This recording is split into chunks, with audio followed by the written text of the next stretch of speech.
Hello and welcome to the Intentional Clinician Podcast. I'm your host, Paul Krauss, licensed professional counselor.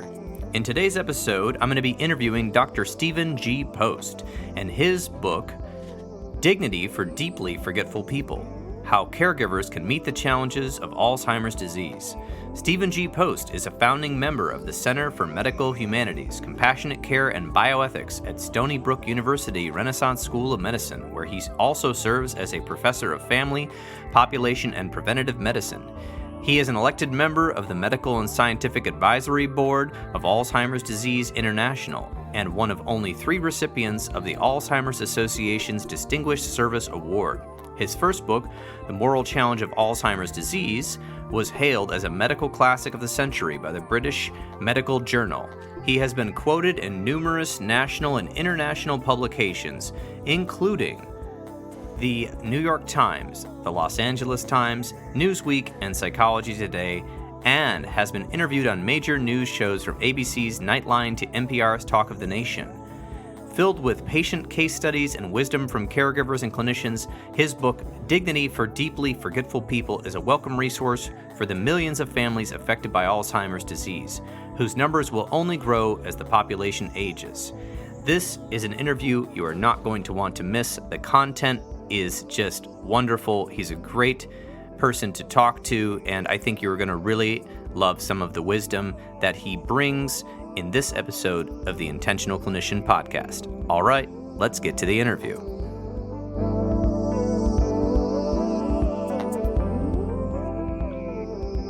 Welcoming back to the podcast, we have Dr. Stephen Post, Ph.D. Thank you so much for being here. Paul, you're welcome. It's a pleasure to see you again. Wonderful. And today's episode, we're going to be, of course, talking about your new book, Dignity for Deeply Forgetful People: How Caregivers Can Meet the Challenges of Alzheimer's Disease, which I have so far enjoyed reading. It's a wonderful resource for anybody who is dealing with Alzheimer's or any other memory challenges and the families of those. And we're going to jump right into that. However, I want the listeners to know, if they want to know about your background extensively, we have a great episode 35, that on the Intentional Clinician Podcast, and we talked about your book, God and Love on Route 80, The Hidden Mystery of Human Connectedness. And it has a lot of interesting philosophical points in it, and it has a lot about your early life and how you got to the jobs and opportunities that you had to become a professor and scientist and all of these things. So, yes, welcome. Well, it's a delight. I couldn't be happier. Great. So I would just love to kind of, for our listeners, now I've of course read a little bit about your bio, but can you talk about perhaps a little bit about your background and how you became interested in the study of individuals with memory issues and deeply forgetful people in general?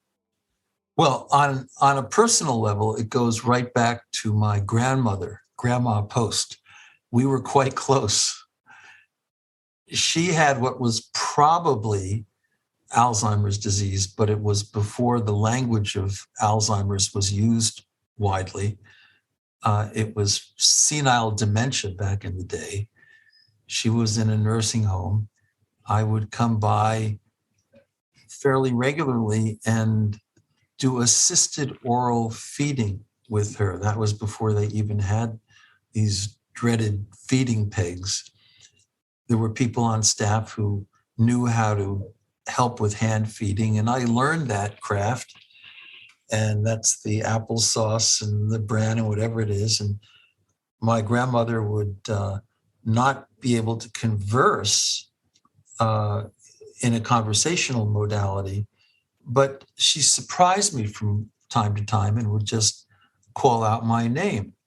And also I could see her affect enliven, quickening, could see a kind of brightness in her eyes and a smile.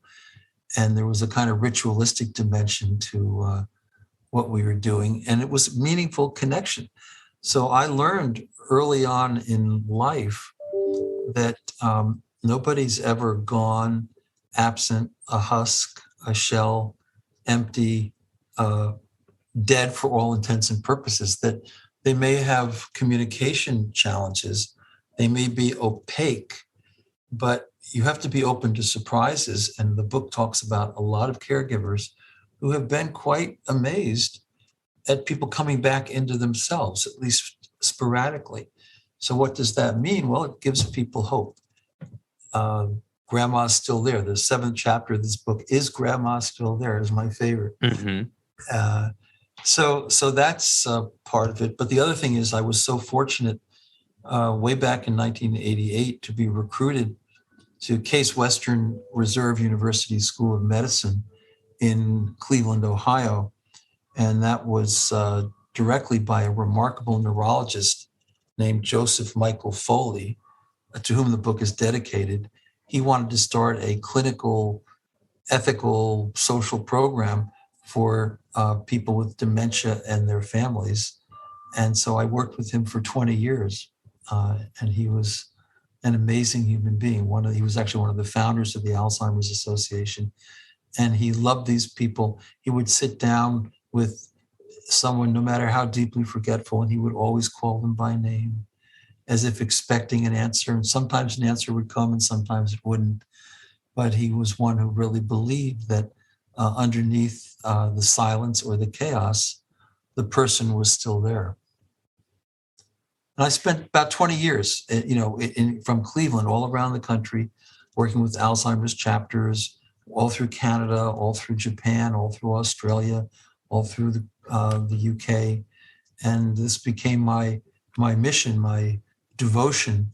And this book, Dignity for Deeply Forgetful People, is my effort to really improve the language game and the attitude towards this population. Wonderful. Yeah. So it's a quite a large project. There's the social aspects, there's the scientific study, there's the research. There are also just working on the way we think about people who have something like Alzheimer's disease, which can make you deeply forgetful, especially in the short term, and how people view them. And so I see like a philosophical angle running through where people aren't just saying, oh, they have a dementia or they aren't there. You're saying deeply forgetful, which is sort of revering them. And I think that kind of goes to the dignity that these are people. Yes. And just because they can't communicate with us, perhaps like somebody with a better memory, doesn't mean that we should treat them as less than. Yeah, 100% core to the book. And the title, a good title tells you a lot. So this is Dignity. My rough translation of that would be hold someone in grace. Deeply forgetful people as an alternative to dementia, because dementia it's a neurological term, of course, in its origins, but it means a decline from a former mental state. And so we hear the word dementia used derisively. We hear it used as a political insult. Oh, they're just demented, Unfortunately, some of our politicians have done that in recent years even. And I think that it invites abuse, and there is a lot of abuse in this field. I tell the story about an event I witnessed in a parking lot in Cleveland at the Foley Elder Healthcare Center. And an old man drives up to the elder healthcare program, and his wife is in the passenger seat, and she has obviously considerable problems with deep forgetfulness, and she can't remember how to open the door, and he grows frustrated, and he starts screaming at her and calls her demented such and such. And I walked over there and I said, well, yeah, but there's a better way to handle this. And so I opened the door for her and we escorted her in, and the man was apologetic. But dementia opens the window for negative stereotypes, negative metaphors: gone, husk, shell, empty, dead. And at its worst, in Nazi Germany, just to get a sense of how egregious this can be, there was a program between 1939 and 1940 called Tiergestrasse 4, or T4. It's based in Munich. And they took 70,000 people out of asylums, about half of them estimated to have had dementing type conditions. The others were struggling with cognitive developmental difficulties. But they took these individuals, and these were not part of the typically discriminated against groups. They were not Jews, they were not gypsies, they were not people of color, they were not Catholics from northern Poland, they were not gays or anything that was categorically to be eliminated. These were good Aryans, if you will, true-blooded Germans, but they had one thing going against them. They were deeply forgetful, and therefore they were life unworthy of life. That was one way they were described.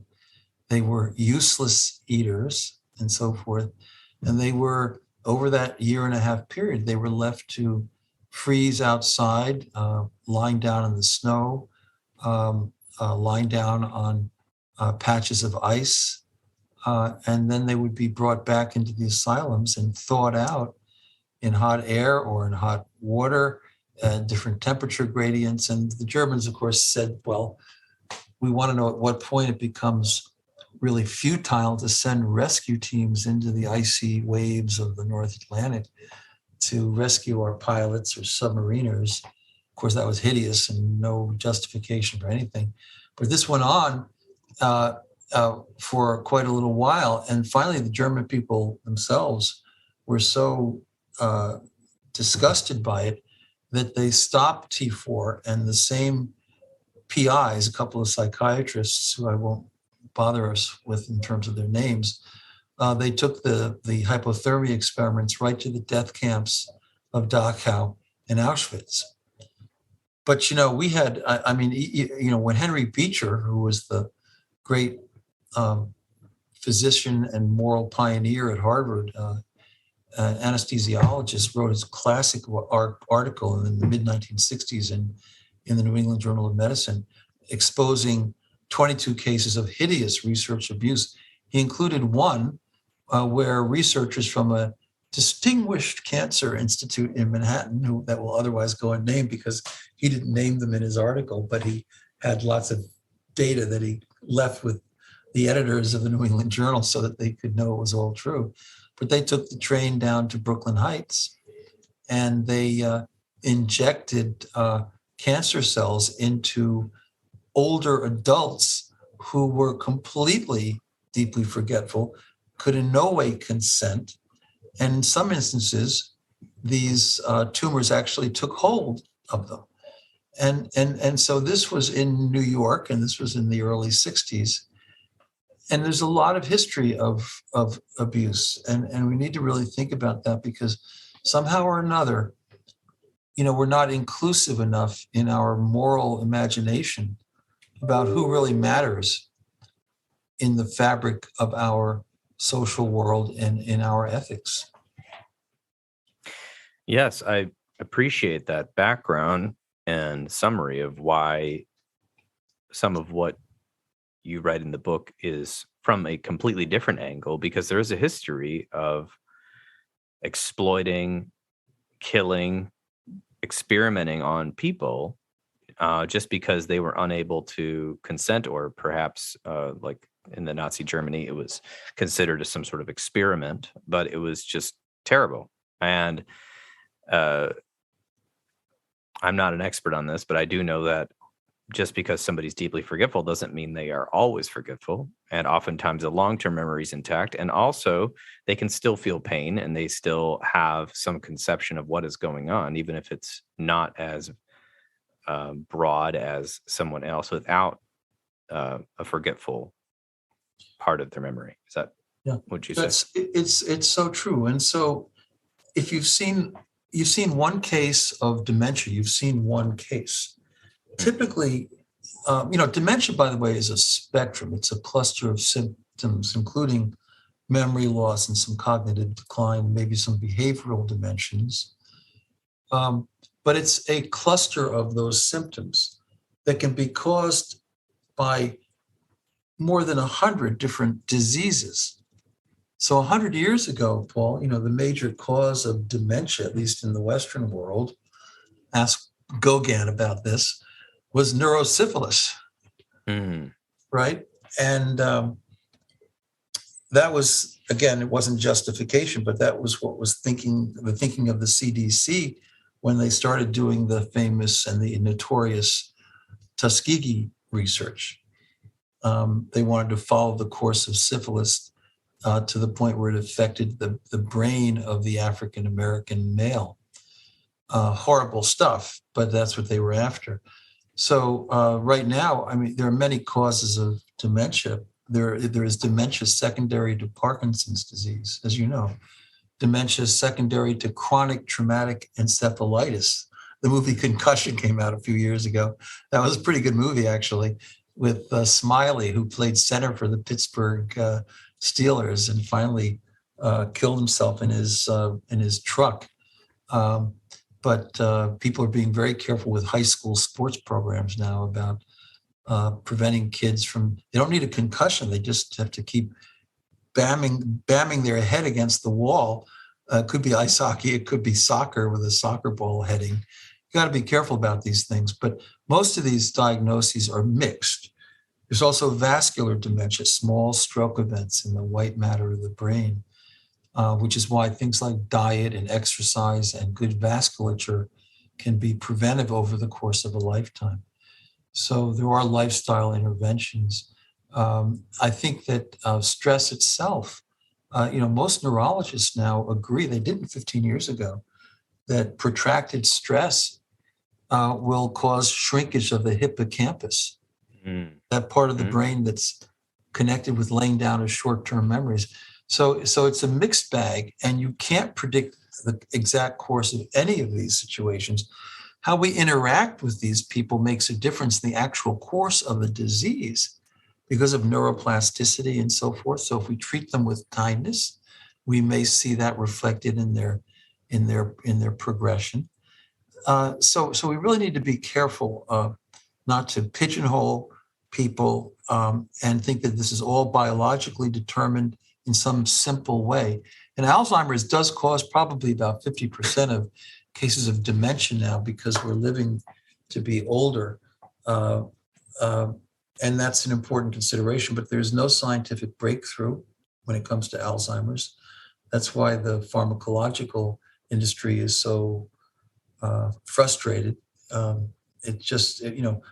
himself, just FYI, in 1907, he described the case of a 53-year-old woman named Augusta D. near Markbreich, Germany, where he was from. And he found these, on autopsy, these plaques in her brain, but he did not think he discovered a disease. The guy he worked for, Kropotkin, a famous psychiatrist, said, we need to name a disease after Dr. Alzheimer. So they came up with Alzheimer's disease. But he thought that it was just a natural part of brain aging. And that if we all live long enough, we would have these symptoms. And in fact, now, if you look at the studies on, say, women who are over 95 years of age, and we have some pretty good studies on them because they're living longer, about 60% of them have dementia. So it's not like you hit 85 and you're over the hump. You're out of danger. And so Alzheimer may have been right. And the brain, like any other organ, ages, right? My thing in the book is I think even though that can affect communication and a lot of other things, self-control, physical control, central nervous system, I don't think it means that the person is no longer there. Yes.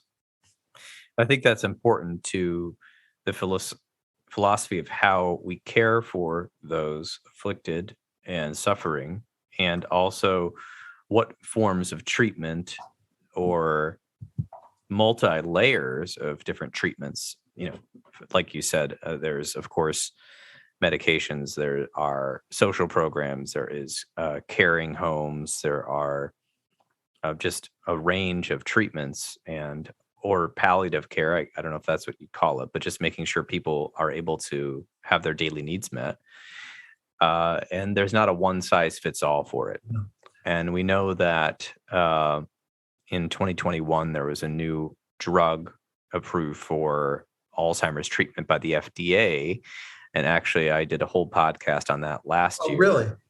Yeah. Well, I interviewed the authors of American Dementia.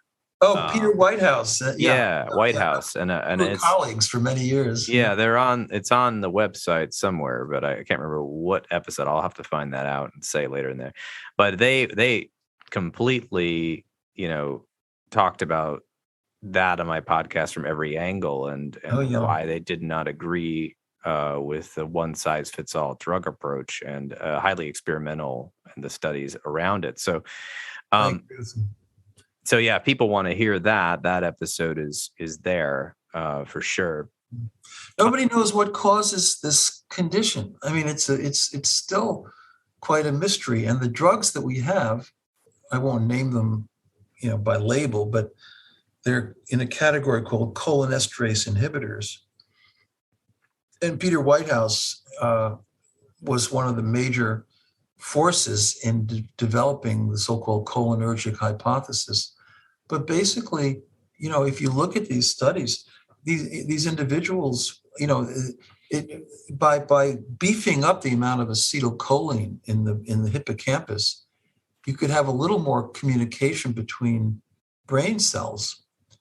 But all you would get as a result, people with mild dementia might have a little better word finding ability for a brief period of time, or maybe a little more attention to tasks. So instead of having one sip of their tea and wandering off, forgetting about the cup, they come back and have a second. But it did very little. It didn't, and as Peter often said, because we were very close colleagues, that it was like treating a brain tumor with aspirin. Neurologists do give aspirin to people with brain tumors for certain symptoms, but clearly this has no impact on the underlying course of the condition. And so there's no magic bullet, and we need to focus much more on social interactions, on music and memory, on Alzheimer's poets, on the intergenerational schools that Peter probably talked about. That's all really, really, really vital. And to do that, we have to change our attitudes and not view people in this derogatory sense of demented, but think of them as deeply forgetful and on a continuum with everybody else. Very good. Very good. And I just researched here. It is episode 70, Brain Health and Aging in an Unhealthy Society with Peter Whitehouse and Daniel George. Yes. And so you can check that out for a long discussion about medications and other alternative programs. But in terms of your book here and what you've done here, this book is for a lot of caregivers, it seems. Yes. And that's kind of the target of this, or people interested in this. Can you talk about a little bit about what you've learned helps families and people who are deeply forgetful? You mentioned music and poetry. Can you elaborate a little bit about these sort of things? Yeah, I sure can. In Brooklyn, there's a memory disorders center, and people with deep forgetfulness come there. They don't, by the way, call it an Alzheimer's support program because a lot of people don't like the word Alzheimer's. But memory disorders, that's more palatable. So people will come, caregivers will bring their loved ones. It's a big open room, about 50 feet by 50 feet, at least the main room.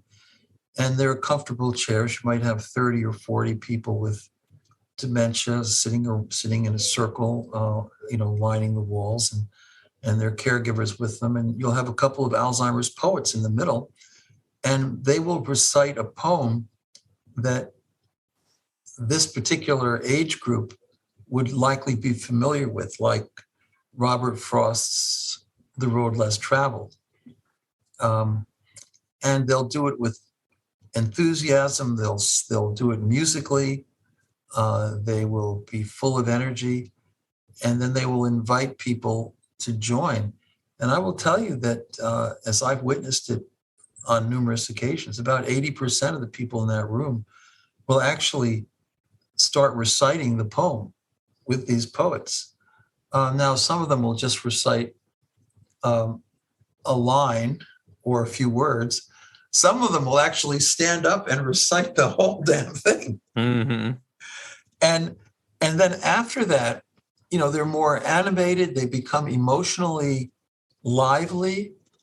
And a certain percentage of them, not all of them, but a percentage of them will actually be able to respond to their caregivers if the caregivers ask questions rightly. So that part of this book, there's a nice appendix about communication techniques. You never use open-ended questions with this population. So you learn these. This is a rule to remember. You never say, "Hey, how are your kids?"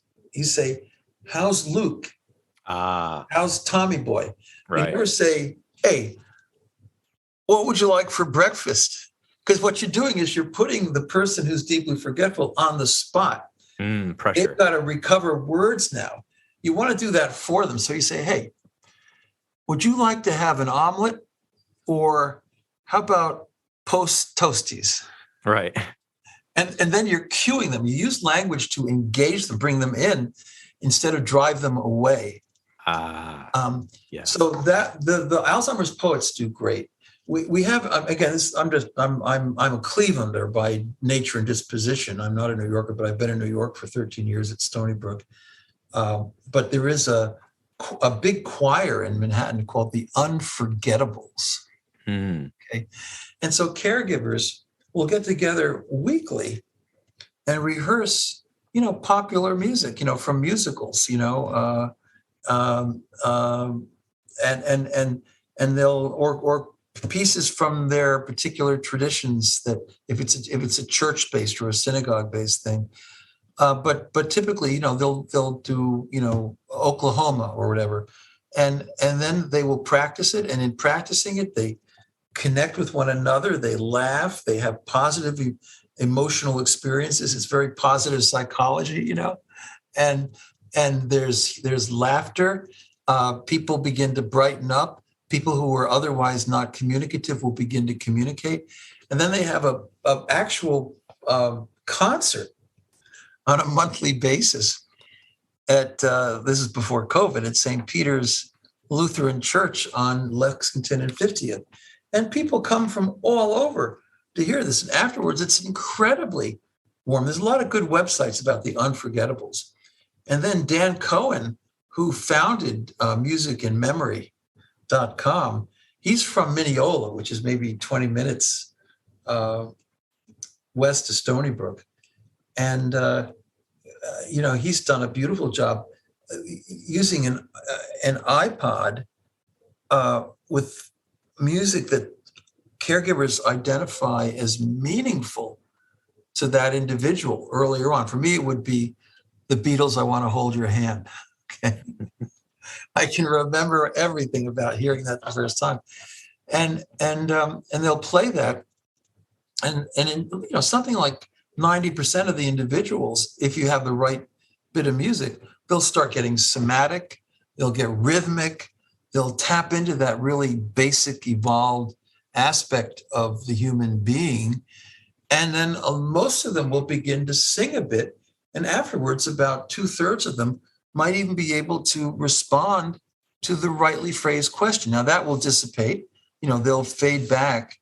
But as Dan has shown in his research, after that intervention, they're much calmer over the rest of the day, and they don't typically have to rely on novel neuroleptics, sedation, and so forth, which they shouldn't use anyway. But people will be more centered, to use a sort of a mindfulness term. Okay, they'll be more centered. So the world is coming at them, and it's a bit bleary and beeping and buzzing, and it's anxiety producing for them. But if you give them this opportunity to kind of center themselves in that core part of their being, they'll do better with it. They can manage it better over the course of the day. And we did a little study, it was published in Alzheimer's and Dementia, on people with eating difficulties. Most people will get to a point where they're struggling because they can't really remember how to swallow. And what we showed is that by using a music and memory intervention, like an hour before mealtime, they will remember how to swallow. So there's a lot we can do. And, I tell a story in the book of a guy that Dr. Foley, my mentor, he was in a nursing home in Chardon, Ohio, called Heather Hill. And they had an Alzheimer's unit, a specialized Alzheimer's unit.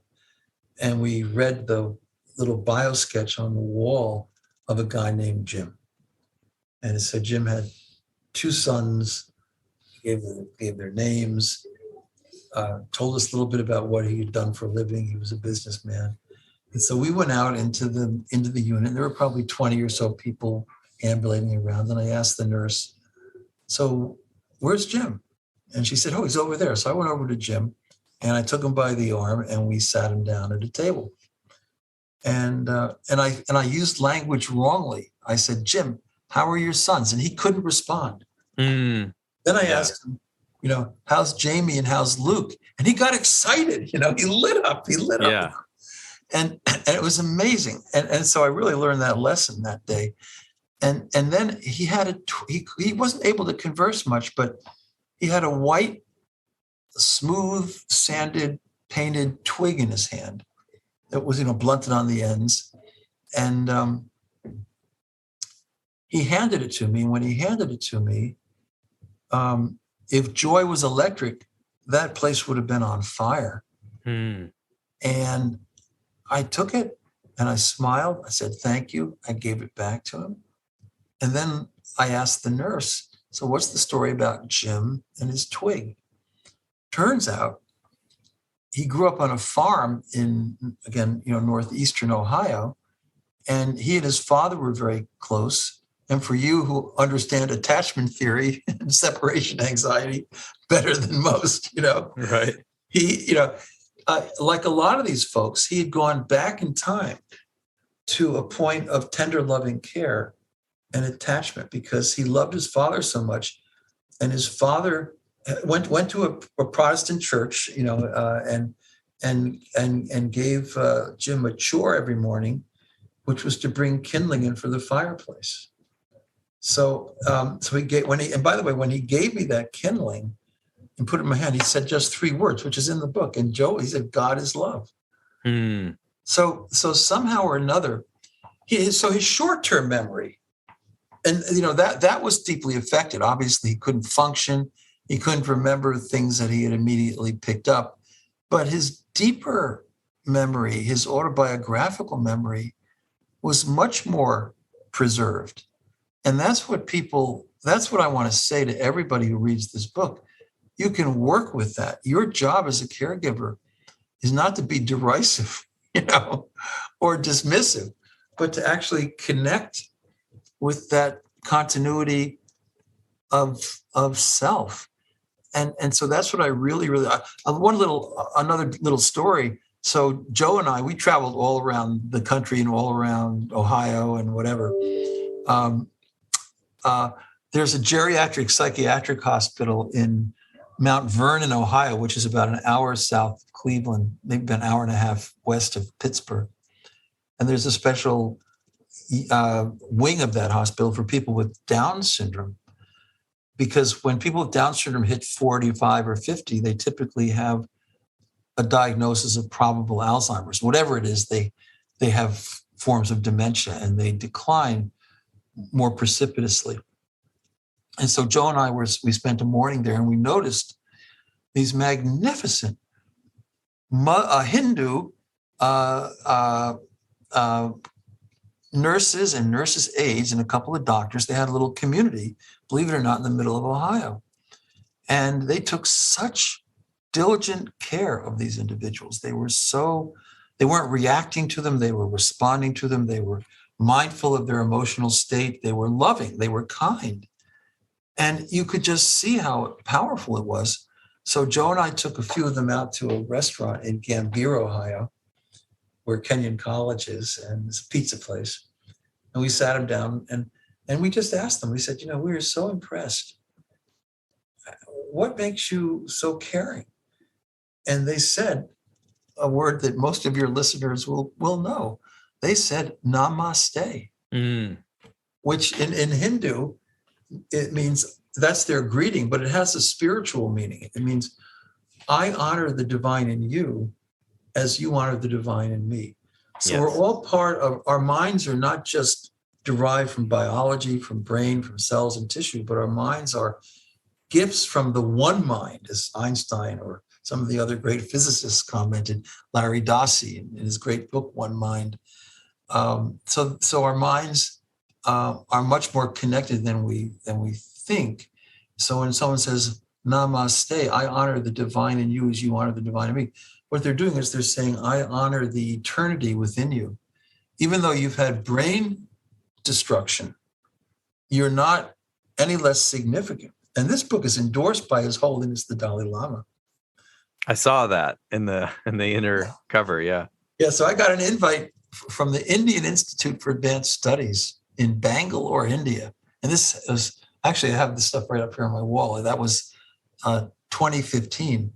And I flew over there, hell of an airport in Bangalore, by the way, and beautiful. And I went to this institute and we had a whole conference for 2 days with Hindu neurologists, Hindu philosophers on dementia and deep forgetfulness. And I gave my talk about dignity and deeply forgetful people and why our Western theories of linear rationality and rational agency are too narrow and exclusive to include these individuals. We need something much broader, more like symbolic rationality. Like Jim still knew that his identity was wrapped up with that twig. And so I was giving this talk, and lo and behold, there's a little commotion in the back of the room. There are a couple hundred people there. And His Holiness the Dalai Lama walked in. I guess he had out there a bit. And he put his hand down after my talk on the table and he said, yeah, there's no reason to think that somebody is less valuable than anyone else because their memory is more sporadic or less intact. And he said what's important is their consciousness. And that's what the book argues, that people are still perfectly conscious of the smell of an apple pie that probably reminds them of grandma's kitchen when they were kids going to Thanksgiving, or, they can enjoy the cool breeze in the fall and the color of leaves. They can enjoy many, many things. And so that's what we need to realize is that we're too hypercognitive. I used that term in the book. I invented it, hypercognitive when we come to think about who really matters and who really doesn't.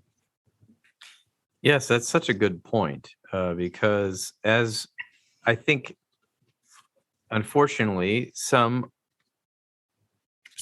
topics in the news, so to speak, so if I'm reading the newspaper or the online news or whatever, the video news, they sort of have to simplify things and break them down into short snippets.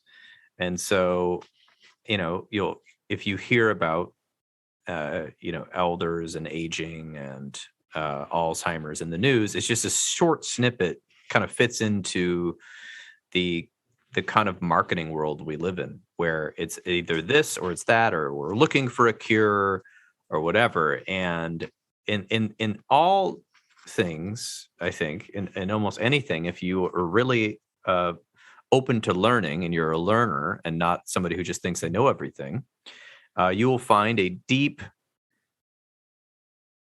lot of information and knowledge that strays on both sides of whatever somebody has distilled it down into. And so, like you said, I love the idea of the fact that, yes, they still have senses that are working. They still are conscious of something. They just have lost some of the words and the language and the connections that they once had. And I was trying to find here in the book, as we were talking, about how you used to have this conference a certain way. Oh, that's right. Here it is, about learn first from the caregiver.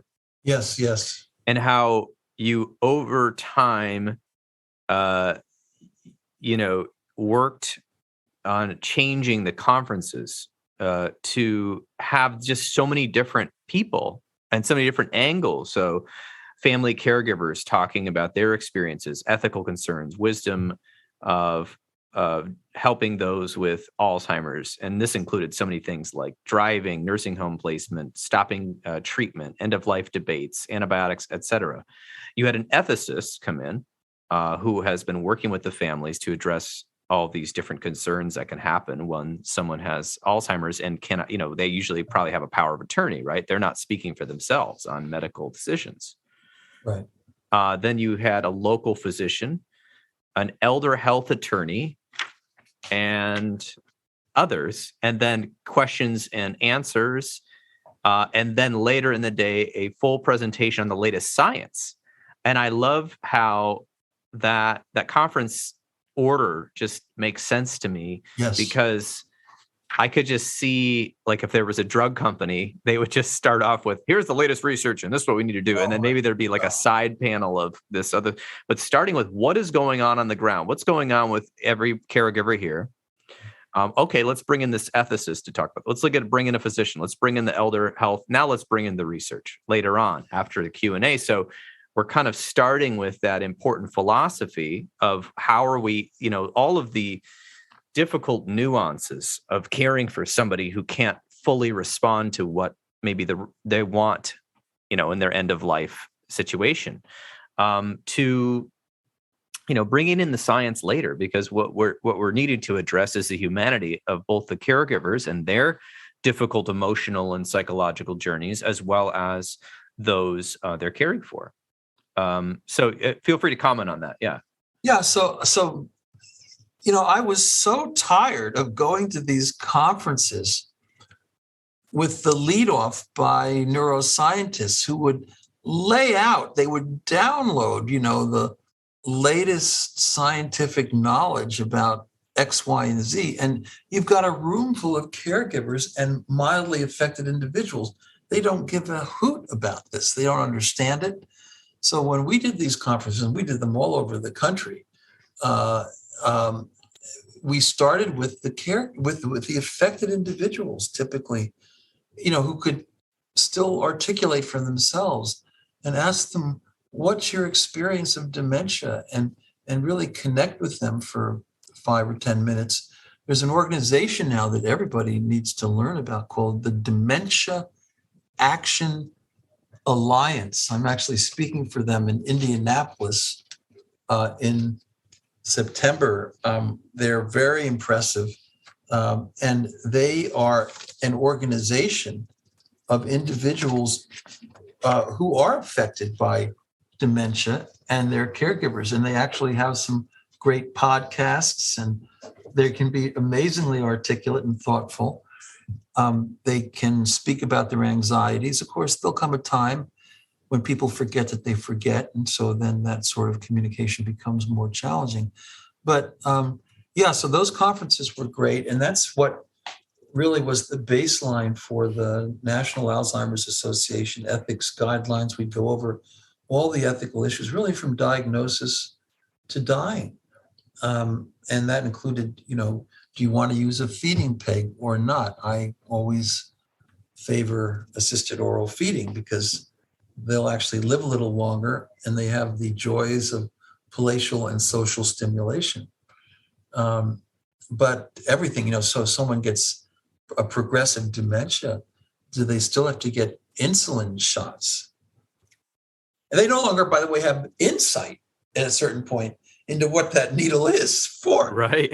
So, for a lot of them, it's somewhere on a range between, honestly, subjectively, somewhere between assault and torture. So you might want to think twice about that. Do they still, if they have some chronic cardiac problem and they're wearing a big contraption on their back, this stuff can be really complicated now. Do they need that anymore? I would say no. If they're getting dialysis, well, maybe early on, but do they have to be on dialysis as they become more deeply forgetful?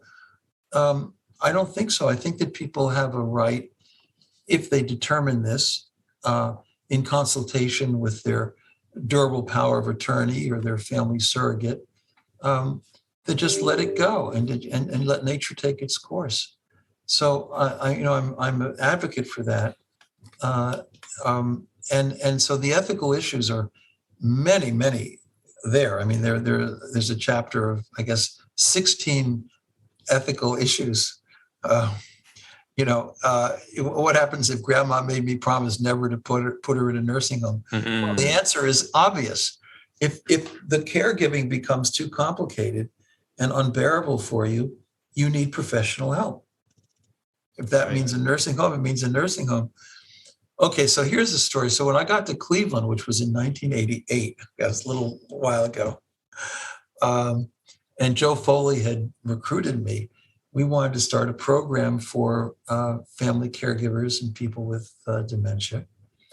And I did respite care for these family caregivers about a half a day a week, usually on a Friday afternoons.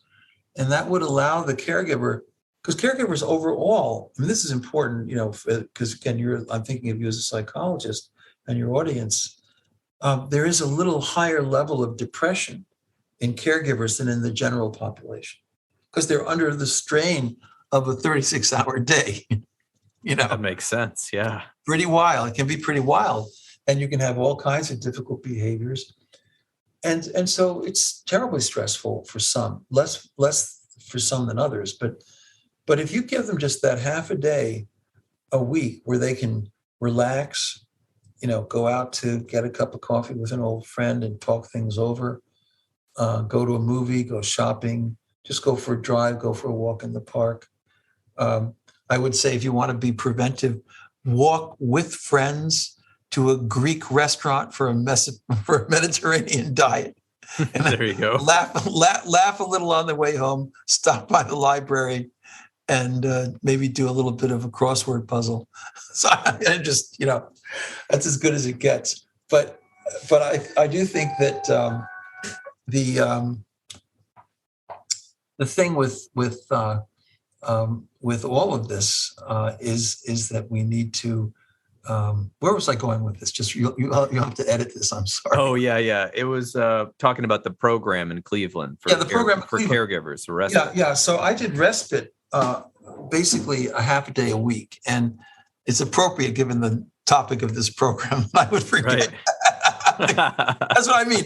If we're all a little deeply forgetful, we just have our moments. Yeah.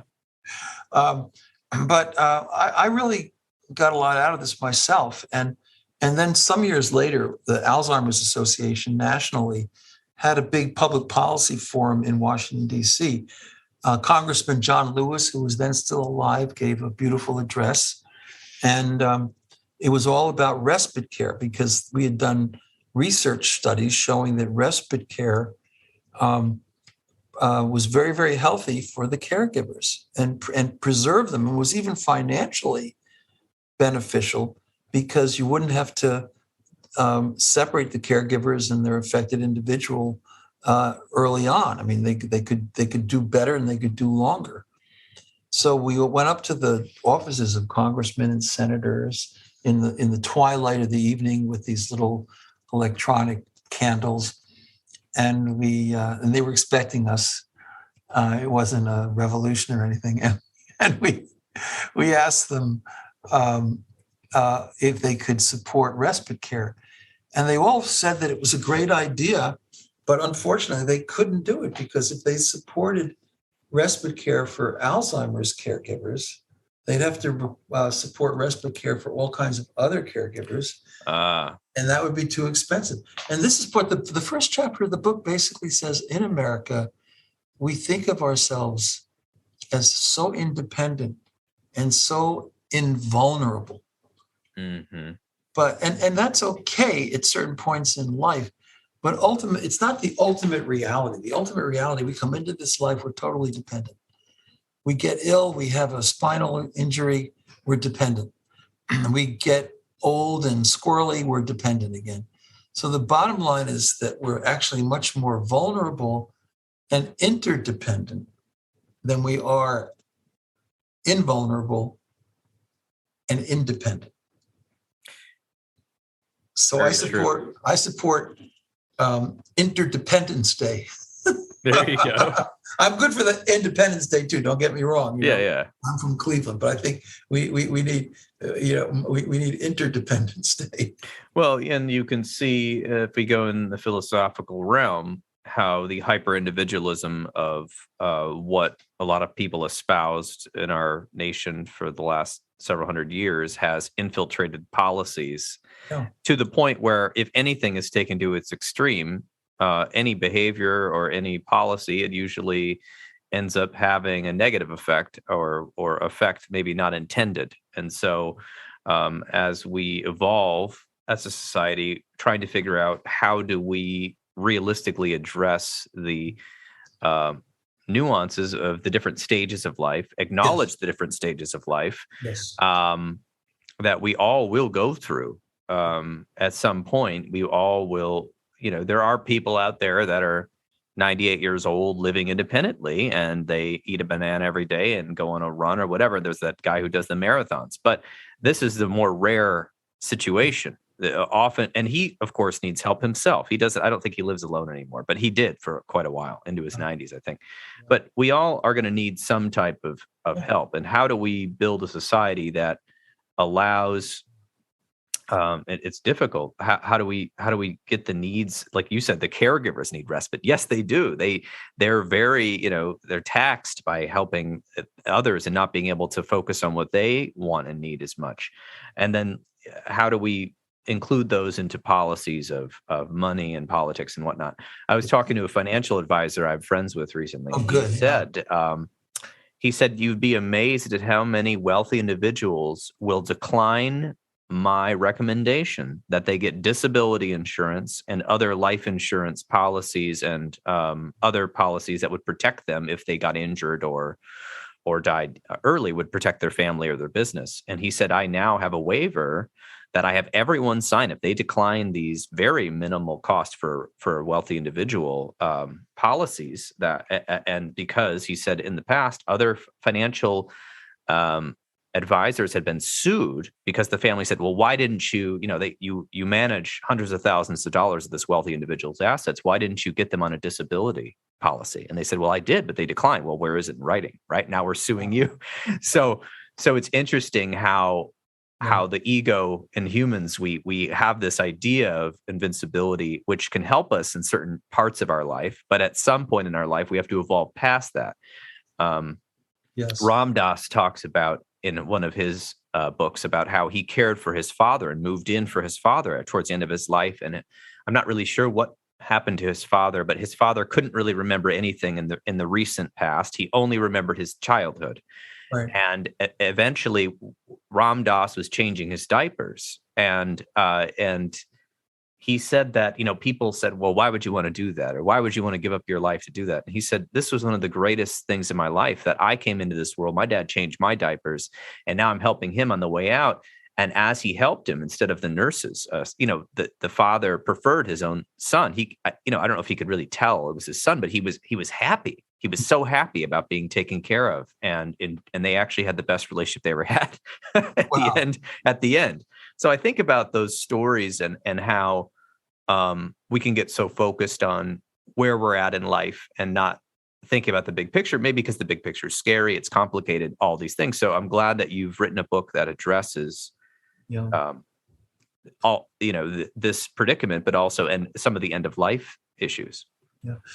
Yeah. So this is all so important, and you stated so well. I love Ram Dass's experience. In America, we provide caregivers. I use this language in the first chapter. It's a little bit harsh, but it's true. We basically give them the equivalent of leftovers and scraps. Now, in our healthcare system, we require people to spend down into poverty, so they don't have anything more than $15,000 or $20,000 in assets. If they have a house, a caregiver has a house, they have to, let the bank and the government through the bank, take out most of the value of it before they can actually qualify for entitlements. And this is unnecessary. So, I don't idealize Canada, by the way, but in Canada, Canada's okay. It's got a lot of nice things in it, but so does America. But in Canada, I've been all through Canada. In Canada, in every province, they have a Good Samaritan program, which is nationally funded, and it provides everybody with free hospice care, free long-term care, nursing care, and so forth. And so there isn't this incredible pressure on families. The society as a whole takes some of this on itself. And I think that's a pretty good idea. Same thing in the Netherlands, same thing in Switzerland. So there's a chapter in this book called The 17th Question, Preemptive Assisted Suicide. Oh, yes. And I talk, it's relevant to this thing, what we're talking about now. And I talk about a street clown in San Francisco who is diagnosed with probable dementia. He's getting a little worse. He can no longer be out on the steps of the San Francisco Library doing his entertaining thing. Mm-hmm. And he doesn't have, he's what they call sometimes unbefriended, or there's another way of talking about it. I don't like it as much, but the live-alones. He has no family members who can be his advocate in the system and keep a tube out of every orifice, natural and unnatural, later on. So he doesn't trust the system. And he gets on a plane and he flies to Switzerland, and there's that big operation there called Dignitas, and he's euthanized. And this goes on in the Netherlands as well. And now Americans are actually going to Quebec, because Quebec has, last couple of years, a new policy in this area. They can't do it anywhere in the U.S., because in the U.S., you've got to be lucid of mind and within 6 months of dying for you to avail yourself of, whatever it is, 40 secanols and so forth. But by the time someone is within 6 months of dying, their agency is long since deteriorated. So my problem, in America, we don't have this structure of justice. We don't provide much for people. So if we had an option for preemptive assisted suicide, wouldn't it be forced to some degree? I mean, it would be the way you'd go to lighten the burden on your family. That's how I would think of it personally, Yeah. And so at least if I'm in Canada, I'm not thinking in that way. I'm thinking just simply, do I really want to go through this? Yeah. There's a difference. That is a big difference, because you're going to suffer, but in one way you suffer, but you have this nursing and this hospice care built into the system, or you suffer and hope your family can pay for it, your family can help you. Hopefully you have the right insurance policies like we talked about, or hopefully you have assets. And if you, then what? You use up your assets and you can't give it to your loved ones. I mean, it's kind of it's a little bit, like you said, individualistic, but I think, to my personal opinion, is to the extreme where it starts putting a negative value on your life versus your life has value innately. Your life is economically dragging down your loved ones. And so, of course, many individuals who want to give their families a better shot than they had or whatever would probably opt for assisted suicide or something like that, just out of money, which is very, I don't know what to think of that, but that is especially with the price of gas. Right. I mean, that is sad to think about that, to think, I'm going to help my family, so I guess I'm just going to go a few years early. That's a tough decision right there. Tough decision. But people make that decision. And I actually talk about it in that chapter because, so I knew most of the neurologists in Cleveland, and, people who suspect that they have dementia will go to a neurologist, and while they're still able, they'll not infrequently ask, listen, I don't want to go through this. It's too much of a burden on my family, and I'm going to lose some capacities, and I don't think I should be forced to go through this decline. How about assisted suicide. Of course, the doctors don't do that because it's against the law and it's against their oath and the like, but they will occasionally prescribe those 40 secanols. And there's actually a movie about this called Alice, which is a really interesting one. I won't go into it. But so there were a couple of families I knew, and these were pretty well-to-do families from Cleveland who were sort of some historic families in a way. And grandma really did not want to go. She, feisty, 95-year-old woman did not want to go through this decline. She found it completely embarrassing. And not that she didn't love her family, but she just didn't want to deal with this. In Dutch, in the Netherlands, they call it ontluistering, self-effacement. That's one of the reasons people give for availing themselves of assisted suicide. So they had a nice house right on the shores of Lake Erie. And she asked me if I would just bear witness to this. I'm not a supporter of preemptive assisted suicide. But on the other hand, there's a passage I like, since you're in Grand Rapids, judge not lest ye be judged. There you go. And so I take that pretty seriously. I'm not going to judge somebody for that kind of a viewpoint. So I attended this, and I didn't condone it, but I was there. I prayed with this family. There were no grandchildren because I didn't want this solution to life's problems to sort of spill over intergenerationally and give people suicide as a resolution to life's problems. There's too many teenagers jumping off roofs at NYU, Right. So, but for an older person who really has been there, done that, they're looking back at life, they've lived a good life, and now they just want to take it under their own wing as they leave. I don't have a problem with that. So the fire would be burning. They'd have the 40 secanols in a chocolate milkshake. They'd be playing Johann Sebastian Bach or Vivaldi or whomever, maybe Stairway to Heaven, Right. and actually, in one instance, that was the case, because I witnessed 2 or 3 of these things. And,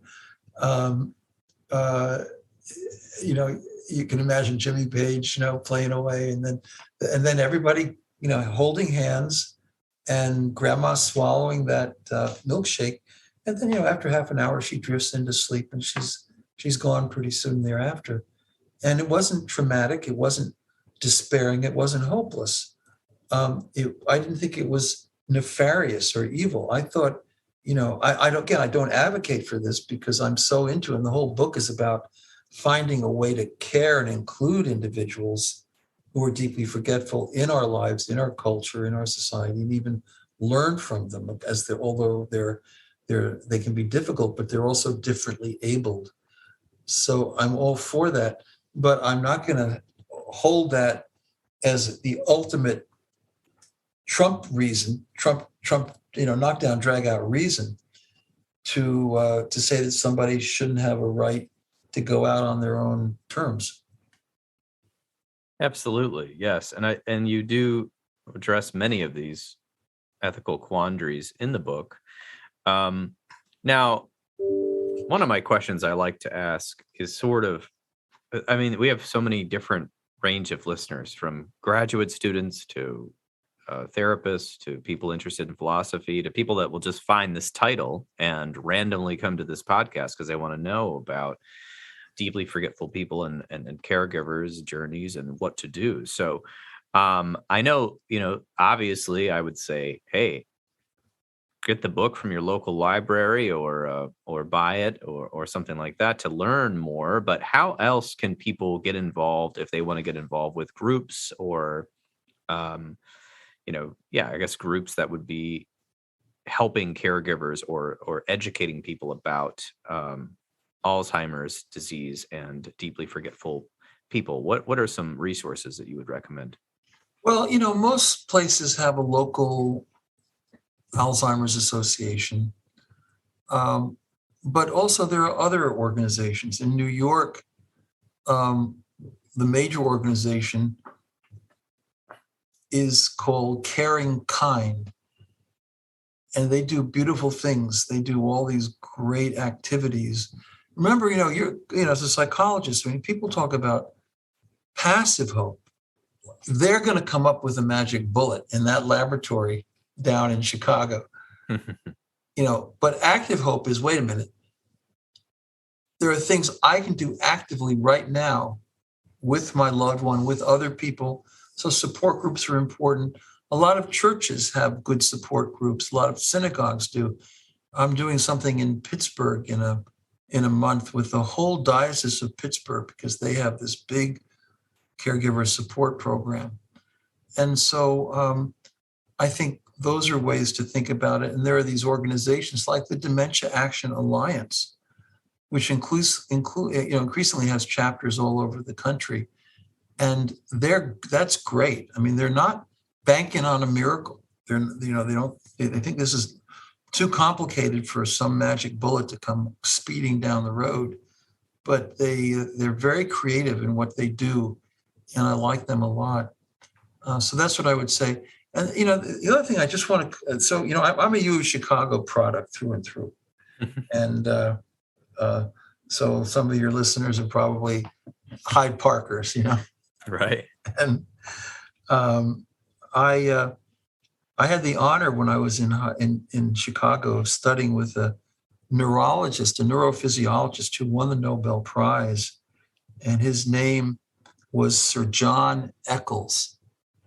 So most of what we knew originally about how synapses communicate, axons and things like that, he figured all that out, and he got the Nobel Prize for it. And he'd been at Oxford and Chicago. So I just want to, on the more spiritual side, because you have a wide audience, I just want to read one quote from Sir John Eccles, which I happen to agree with. Not everybody will, because this is more of a metaphysical thing. But it's just 4 or 5 lines. I maintain that the human mystery is incredibly demeaned by scientific reductionism, with its claim in promissory materialism to account eventually for all of the spiritual world in terms of patterns of neuronal activity. This belief must be classed as a superstition. This is by the guy who discovered patterns of neuronal activity. We have to recognize that we are spiritual beings with souls existing in a spiritual world, as well as material beings with bodies and brains existing in a material world.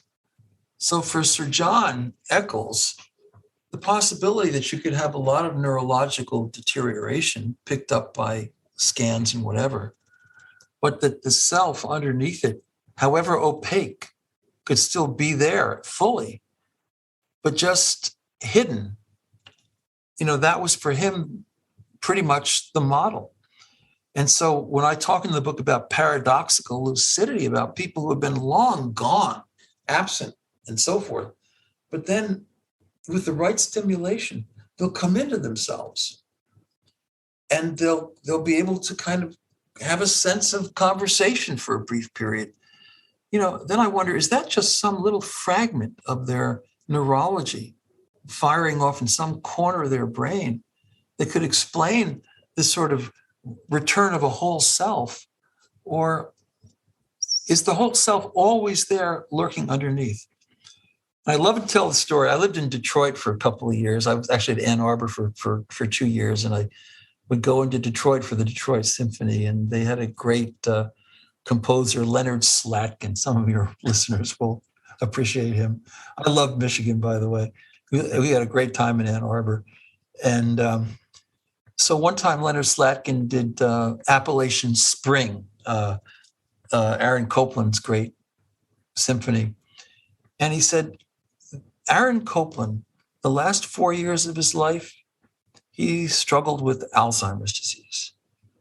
And he moved up to his country home along the Hudson River in Peekskill. And people from New York and from all over the world would still come into New York, and they'd take the train up the Hudson River line to visit him in Peekskill, and they'd talk with him respectfully, even though he couldn't have a conversation, but they always assumed that he was there. Okay. And they gave him the benefit of the doubt. And they would talk thoughtfully with him, even though, again, he couldn't respond. But what he did was sporadically, he would rise up and he would go to the piano and he would play clear as a bell the 6 notes that form the 2 chords that are the basic structure of Appalachian Spring. And then the great Leonard Slatkin, he was one of the great conductors. He would turn to the audience before he started to conduct the piece, and he would say, "So what was Copeland trying to tell us? Was he trying to say, I'm still here? Was he trying to say, this is what I want to be remembered for?" And then he would turn around and start conducting. Wow. You can find this on YouTube. I mean, and that's what I want to say is that whether whatever your metaphysics, whether you think this is all explicable in a purely neurological context, or whether it requires something a little more imaginative, okay, it's there. Yeah, I think that is a great way to sort of summarize some of the larger philosophical points behind the whole conversation.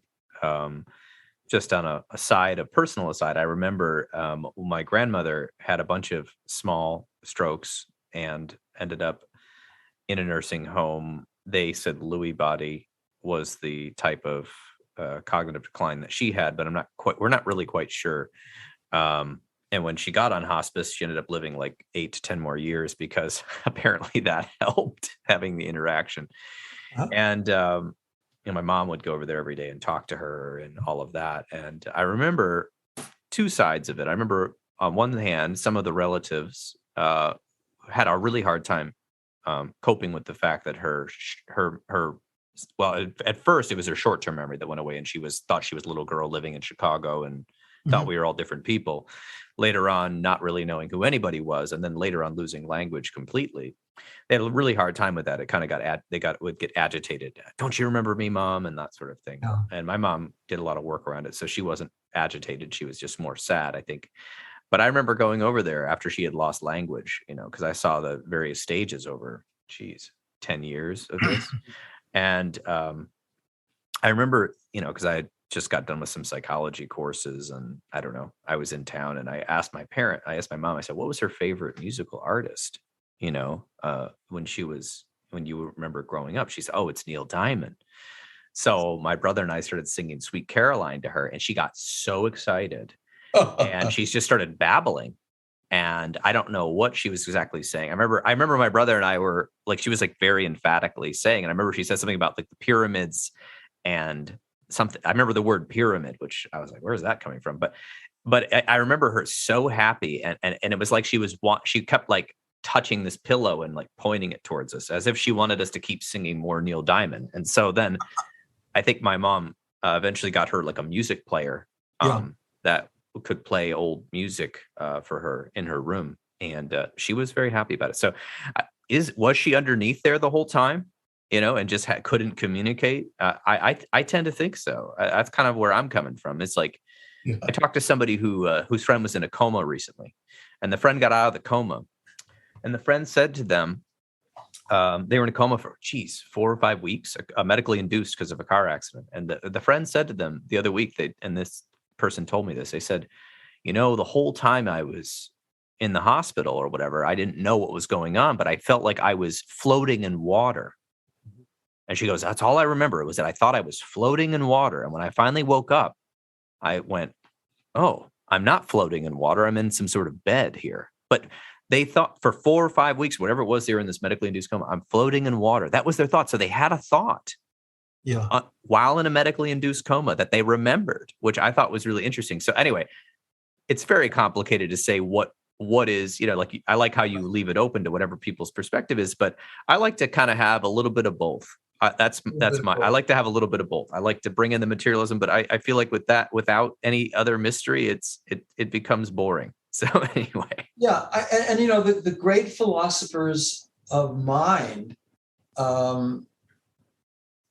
many of them take this position that mind is not just derivative from matter, that it's so different from matter.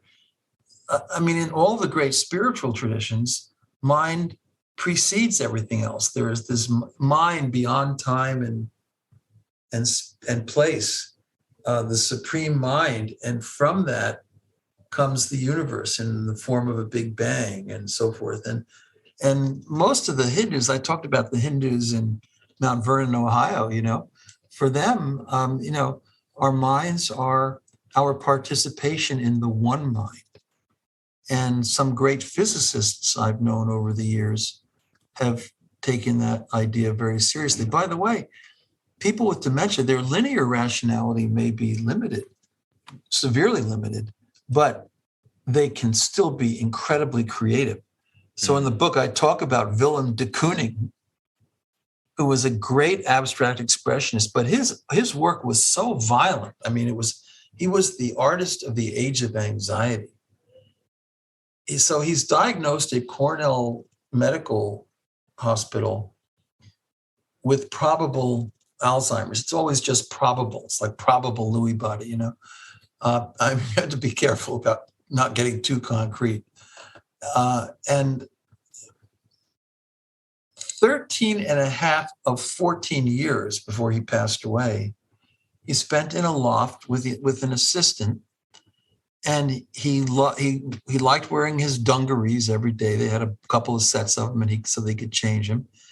And he would sporadically rise up. He'd dip his paint in the acrylic, and as I was saying earlier, and he would go and he would paint, and his stuff revealed a kind of kindness and warmth. It was a little bit like Georgia O'Keeffe. It wasn't the kind of heavy-duty stuff of his earlier career. And when this exhibit was completed, there were some reviewers, and I read the reviews, and most of them said, well, wait a minute, this is an embarrassment to the great Willem de Kooning, because he was just he was a shell of his former self. But then somebody said, wait a minute, this is a guy who had a progressive dementia of some kind or another. And for 13 and a half years, he kind of knew who he was, And how do you explain that? It's complicated, So I have a wonderful African-American pastoral friend. He used to be the head of the board of Morehouse College.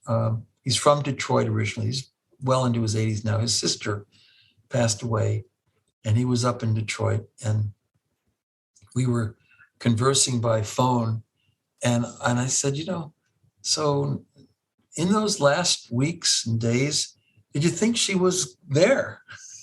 Did you think she was still there? And he said, well, I hope so. And I said, what I think, Pastor? He runs a big African-American church in the inner city.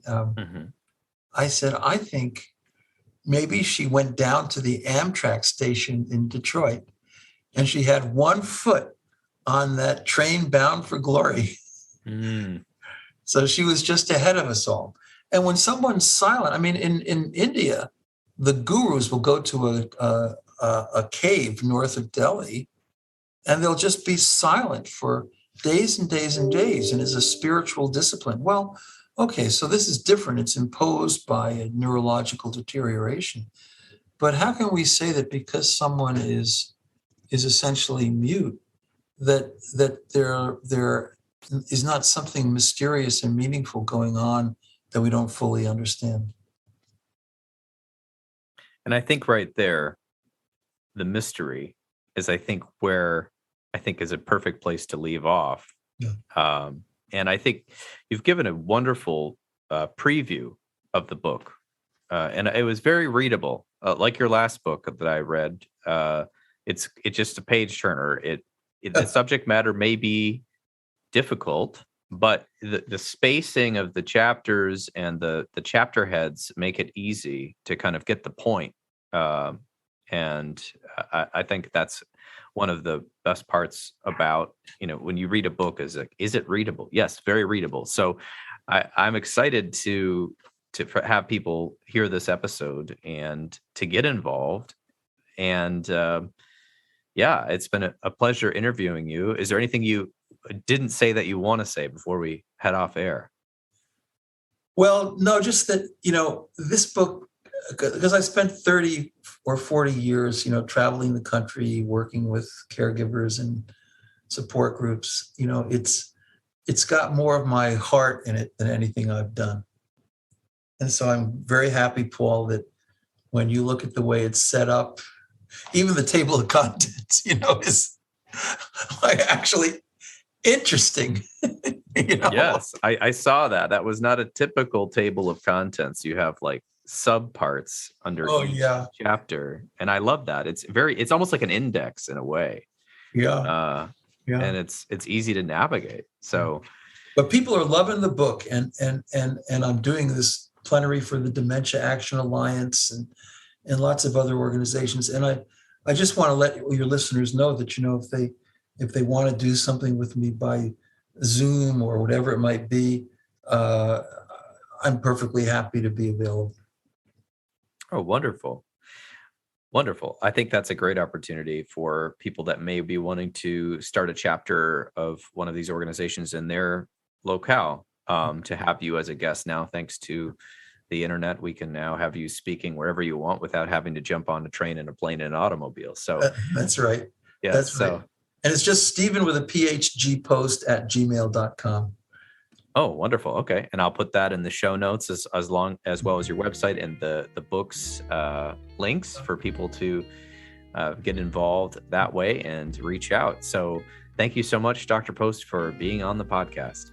It's been a pleasure. You do such a beautiful job, Paul. I'm really honored to be able to converse with you. It's a delight, actually. Well, thank you. It's been my pleasure.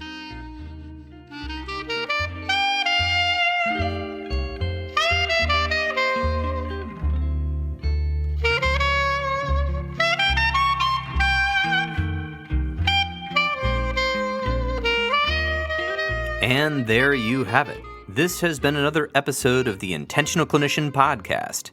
If you are enjoying this show, please share with people you know. I would surely appreciate it. If you want to get connected with Stephen G. Post, I will have links in the show notes of this episode wherever you are listening to this podcast. If you are on iTunes, please hop on over and give us a rating, as we would really appreciate it. It helps us reach a larger audience. If you are searching for an EMDR, International Association Consultant, I am now an EMDRIA consultant and can provide 20 hours needed to become EMDR International Association certified. I have groups both online and in person, as well as individual consultation. Check out my websites, counselingsupervisorgr.com or healthforlifegr.com, or email me, and we will talk about a possibility of you joining the group. If you are in need of counseling, do not hesitate to make an appointment with a local counselor in your area. You can also make an appointment with the excellent clinicians at Health for Life Grand Rapids. If you are in the state of Michigan, you can see anybody online from our office, or if you are in the Grand Rapids area, you can come check out Health for Life Counseling, also known as the Trauma Informed Counseling Center of Grand Rapids, by visiting www.healthforlifegr.com. The recording you just listened to consists of the personal opinions of Paul Krauss and his guest, and while these may be based upon literature, experience in fields, and research, they should not be viewed as a definitive opinion on any subject. Listening to this podcast is not a substitute for treatment. If you are in a crisis, please dial 911 to reach your local authorities if it's life and death, and in a psychological process, the National Suicide Prevention Crisis Lifeline. Now, you can dial 988, and you can also text 988. The old number, 1-800-273-8255, will still work, but anyone now can text a crisis counselor at 988 or call 988, and someone will talk to you 24 hours per day. Did you know you could support your local bookstore by shopping at bookshop.org? You can order online from the comfort of your home while knowing that you are supporting local brick-and-mortar businesses near you. If you are a therapist or a counselor and you are not a member of your local counseling organization, please get involved. Some examples are the Michigan Mental Health Counselors Association in Michigan, the Arizona Counselors Association, the American Counseling Association, and the American Mental Health Counselors Association. These organizations all work on varying degrees of keeping quality mental health services available across the United States, increasing education, promoting best practices, and making sure that we are all licensed and available to help people. If you are looking to be trained in EMDR therapy, I prefer EMDR Training Solutions. You can check them out in the show notes and use the code INTENTIONAL at checkout to get $100 off your first training. Until next time on The Intentional Clinician, I'm wishing you all a safe and peaceful week.